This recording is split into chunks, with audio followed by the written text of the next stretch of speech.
It's just awfully good that someone with the temperament of Donald Trump is not in charge of the law in our country. Because you'd be in jail. He owes our country an apology. I think the one that you should really be apologizing for, and the thing that you should be apologizing for, are the 33,000 emails that you deleted. That was something I said about Abraham Lincoln. Now she's blaming the lie on the late, great Abraham Lincoln. That's one that I haven't. Okay, Honest Abe. Honest Abe never lied. That's the good thing. That's the big difference between Abraham Lincoln and you. Man, there were some zingers, that is for sure. Donald Trump and Hillary Clinton clashing at the second presidential debate. So who will get a post-debate poll bump? Here to weigh in, president of Rasmussen Media Group and Satan Fellow at the King's College in New York, Scott Rasmussen. Thank you very much for joining us this morning. Great to be here. So we haven't seen any polls yet that have followed the debate. So who do you think will get the bump? Well, it's going to be really hard to sort out the bounce from the debate with what happened on Friday.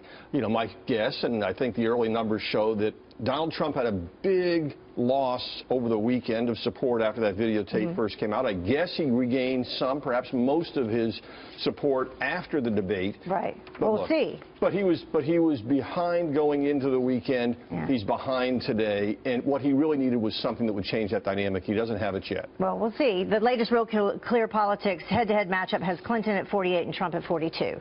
So, yeah, but right. Now, look, this could change all of it. Well, look, this is the map we've always been talking about every week, Heather, where this is what it looked like in 2012. This is what it looks like when a Democrat wins by 4 points in the national average, or the national numbers in the popular vote. For Donald Trump to do better than this, he needs to be closer. He needs to be either tied or ahead in the popular vote.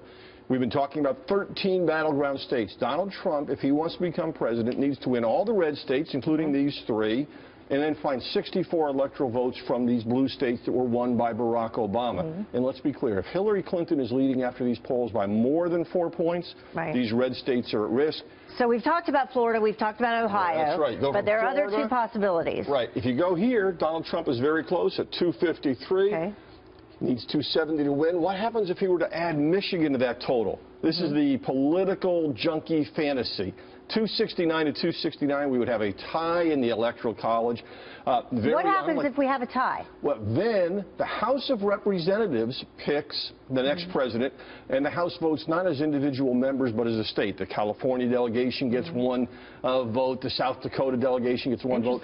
Probably in that case, unless, you know, Paul Ryan and the Republicans abandon Donald Trump, Trump would be the winner.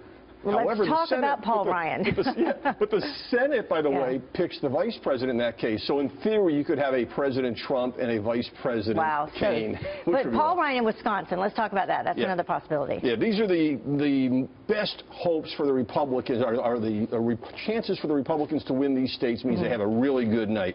Wisconsin was always a stretch. Paul Ryan is not going to appear with the presidential nominee. Michigan is a state that people thought because of those dispossessed workers that Trump might have a chance.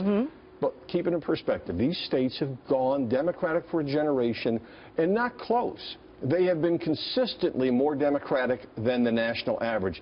For Donald Trump to win these states, he would have to be winning the national popular vote by 4 or 5 points. That's a long way from where we are today. Right now, though, in the Real Clear Politics, in Michigan, we have Clinton 46 and Trump 40, and then in Wisconsin, Clinton 44 and Trump 38. So, but there's something that I call political gravity. You know, states eventually move back to their normal historic level. Even though Donald Trump is close in those states right now, it would be a surprise for him to pull off that victory. And we still have to see that post-debate bump. What will happen? That's right. All right. Thank you so much for joining us. See you back here next Tuesday.